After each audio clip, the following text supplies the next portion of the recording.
I'm Shannon Steimel, and welcome to our online mini conference today for EdTech and World Languages. It is PDBytes, which is the name of my YouTube channel, and that's where we will have our videos uploaded for viewing later. So let me get started by introducing our hosts.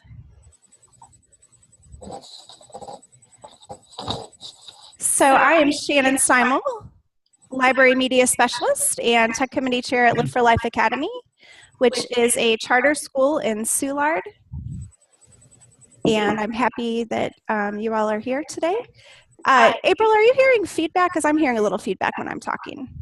I'm not. Okay, so I think it's just on my end because I'm sharing the screen. Oh, it might be. So that's good. Okay, so as I just mentioned, April is here as well. I'm going to let her introduce herself. Hi, I am April Burton, and I am the my title is the Instructional Technology Content Leader for the Howell School District. So I coordinate all instructional technology PD for our rather large district of about 1,400 teachers.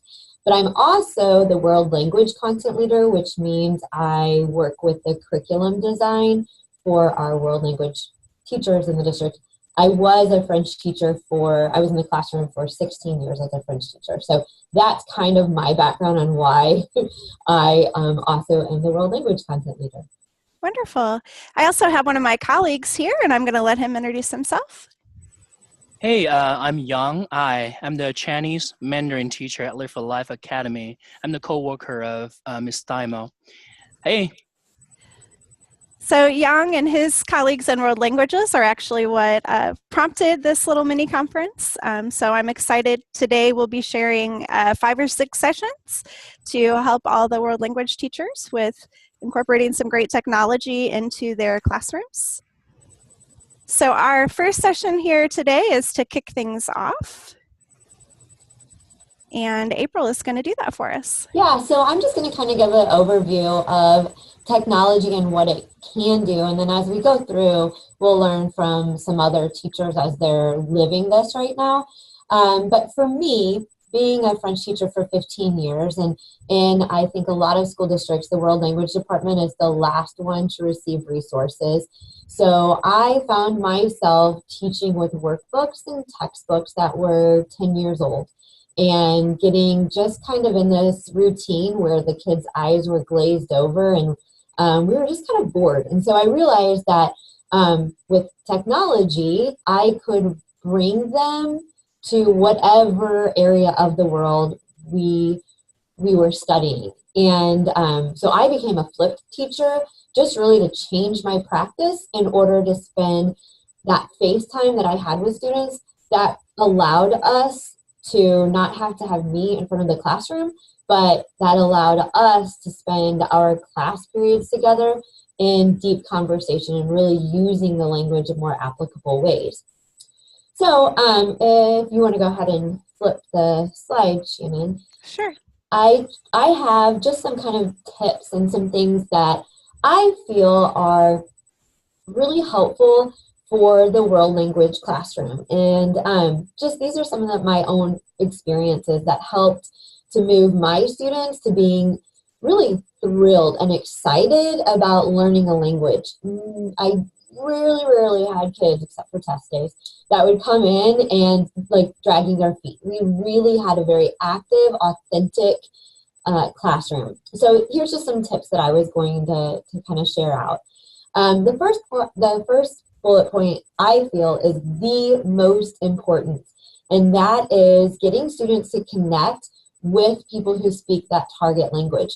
For years and years, and it was just because I didn't have access to technology, our only experience with the language were back in the day, cassette tapes, but the CDs or the DVDs that came with our textbook, and then the small amount of realia that textbook companies sent to us. So we were really at the mercy of whatever textbook company we were using. But with technology, there's really no reason why students can't be interacting with authentic target language speakers. So some of my suggestions were following YouTube channels of target language speakers. So they're out there, find them, search for them, follow their channels so that when they post something new, you can grab it and use it in your classroom. But, no longer do we have to just watch the DVDs that come with the textbook. A big one, and I feel like this is, if you do nothing else, this is the game changer, is finding partner classes. And for me, speaking French, we had a very hard time finding anybody who was in our same time zone. We probably could have found classrooms in Canada, but we had partner classes in West Africa, in Tunisia, in classrooms close to Paris, south of France. None of them were in our time zone, so we couldn't really do Google Hangouts with them, or we couldn't do Skypes with them. But what we could do was participate in synchronous conversations through things like Edmodo, or you could use Schoology. We could even use Google Docs, where we would post questions and they would post answers. And it was amazing experiences where my students then were so thrilled about learning that they were speaking and using their French all the time because they wanted to get online and post questions to their friends. They post images. They would share pictures of like their Christmas trees, their Christmas decorations, and they really learned so much more about the culture because they could go to their peers, kids their own age, and ask them questions about their daily lives. So April, I'm really excited because a little bit later in our program today, we've got Eileen from Parkway who is doing partnerships for her Spanish classes. And I'm so glad you mentioned the time zone thing because Young and I, after we left the visit, were like, oh, how do we do this in China? It's a 12-hour difference. So I'm so glad you offered some suggestions. And we would take pictures or video just with our phones and post the link to the video on Edmodo. That was the platform that I found worked the best. My partner class's teacher, we were both collaborating teachers in that class, and her students would then post replies, whether it was typing out. I feel like my level 1 and level 2 students were a little intimidated by speaking. So this was a great way for them to use their language skills and type out their questions and their replies and responses before they really felt comfortable speaking out loud. We eventually got there by the end of the year. Yeah, I totally agree with that part. Like sometimes they kind of, shy to speak in the very beginning of the stage, but after that, if we know, okay, I can communicate in writing, they're going to feel more comfortable to speak afterwards. It does. It breaks down that initial wall, and then once they feel a little bit more comfortable, they realize, oh, it's okay. Because they see that their partner class is also making grammar mistakes, and so they really are equal. And they learn so much about their own language with the mistakes that their partner class students were making. But it was fascinating. And then I would also say in our community, there are people who are professionals in many, many different industries that speak our target languages. And just finding and connecting with those people, they want to help out. I'm in St. Charles County. In Wright City, there is a company that moved here from Canada. Most of their employees are Canadian and speak French, and they're eager just to be able to speak their native language. So yes, find and seek out those professionals to just come in and talk, spend an afternoon with your students and share their own story. It really is an eye-opener for those kids because you really want them to understand that, yes, there are people who speak this language all the time, and that's just strange for them because they're not exposed to it. I would imagine Twitter is probably a great way to try to connect with those professionals. It is. That and Google Plus communities. There's Facebook groups out there, and it's just being active in social media to find people who can then also connect you to other people. So even, a lot of our tech companies have connections with other tech companies globally. Okay, cool. So April, would you mind to explain a little bit more about how do you use Edmodo in your class specifically? Sure. Well, Edmodo, looks a lot like Facebook. So students create an account, and student privacy is very important to them. So even students under 13 can use it. Students create an account. I set up a class, kind of like Google Classroom or Schoology. I give them the code for the class, and then they join. So the same thing would happen with our partner class.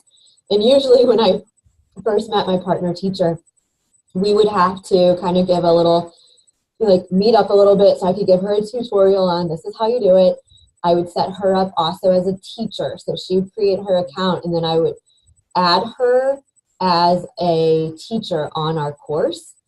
And then I would post a question, or I would have students post a question.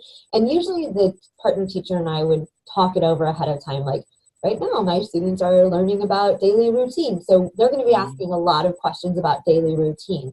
Just have your kids ready. And it was never a matter of students would post and no one would answer. It was usually an issue of there's so many replies or so many answers, and then it would just grow. Like, here in the US, students participate in high school sports. They don't do that in Europe. They don't do that in West Africa.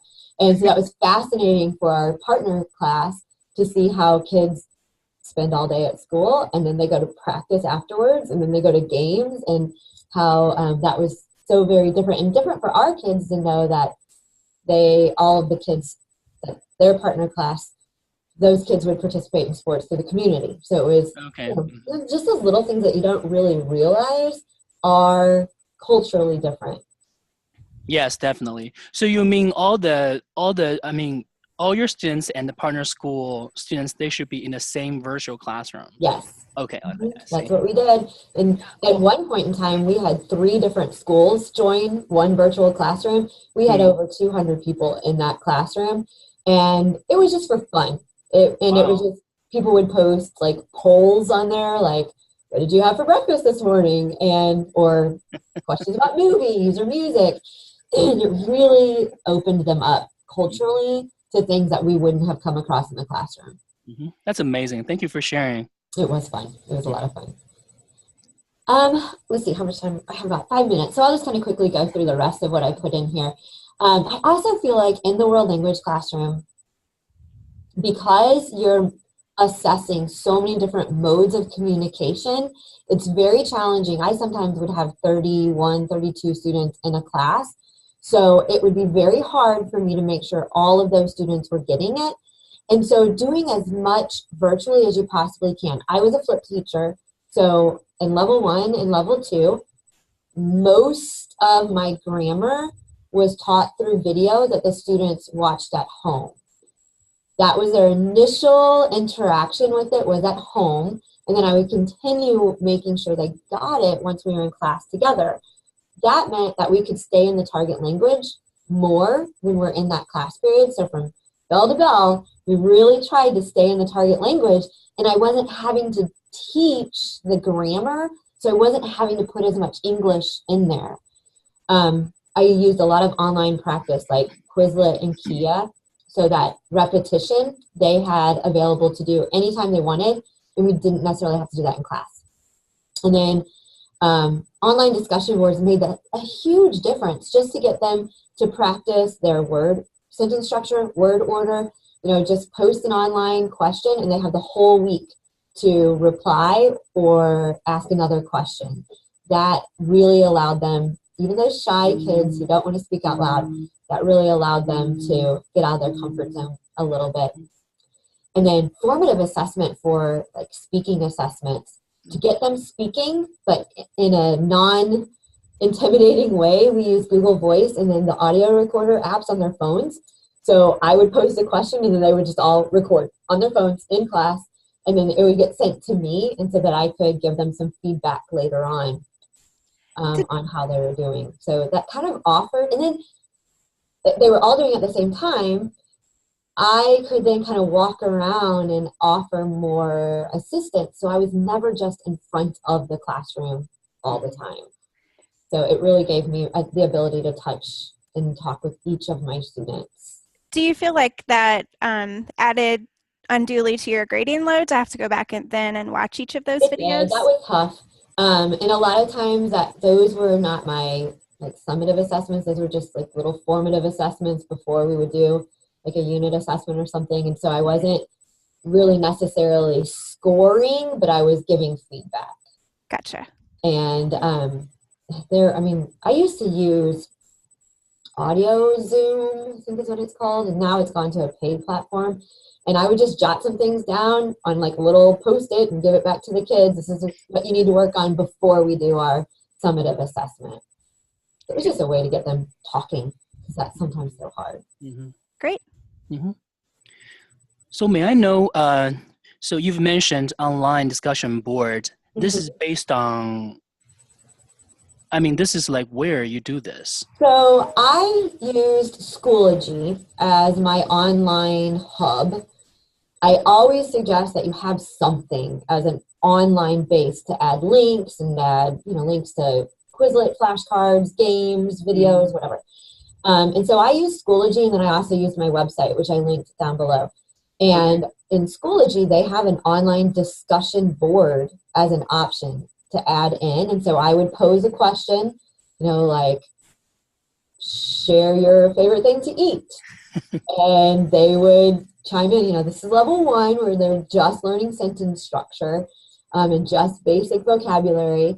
And then they would have to reply to my question and then reply to somebody else's post. So if somebody said, my favorite thing to eat is ham and cheese, somebody could say, oh, well, I don't like ham, but I like, just something to get them using their language. Okay. Google Classroom does the same thing. But you could also do the same thing with Google, just like a Google Doc, and post the question, and then everybody can just keep adding to it. Okay. So it sounds like it's really just a matter of preference, but the main idea is have some kind of online hub, whatever that might be. Yes. And I used Twitter a ton along with my website, because you want to stay current. And when like a cool new album comes out in, the target language, you want to share that with kids immediately, because they like to be on the cutting edge, and it keeps them more excited about what they're learning. So. Well, April, this was a great overview for us, and I'm excited that you and Jan will be with us throughout these sessions to add in your expert opinions and questions. So next up is going to be the Tech-Infused World Language Classroom with Chelsea from Orchard Farm. So we'll be looking forward to that. So at this time, then, we're going to stop this meeting so that we can be ready to jump into the next one. So thank you so much for coming to our session, introducing an overview of the EdTech and World Languages. Awesome. Thank you, Shannon. Yeah, thank you so much, April, for your great ideas. I've learned a lot. Oh, awesome. Yeah. See you soon.